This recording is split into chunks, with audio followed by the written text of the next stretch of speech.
Саға кыргыттарыттан бастықы оны соғытық летчик кыз Вера Захарова болар. Кене тыгынча 900 сүрбә сыллаққа өліғім олуғығыр түрәбіт. 9 класска Вераны сылжан аэроклубқа жарықтанмыд. Парашютист инструктор болбыд.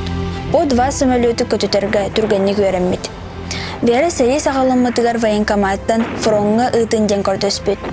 Кәлін кенене белорусскай фронға санитарный авиаполкаға ұйталар. Пилоттар соғытығын бахырбы саллаттары госпитальға тағаллары бит. Вера сүз ағуғантан тақсата көдін 200-тека саллаты бұхауыд. Площадтан бахырбы саллаттары ағылан истәқтарына бейгі самолеттер бітін өстіқтер табан суылар бұттар. Вера ол аджахайға атағын тоғып бұд. 2 бахырбы саллаты соған ехен неме саллатығыр тұтылуыд. Ол көрбі концлагерға пленгі төбеспід. 1945 сыллаққа Себеске армия Польшаны бұсқыла бұд. Вера әмтенен баран салғы суыс балабыд.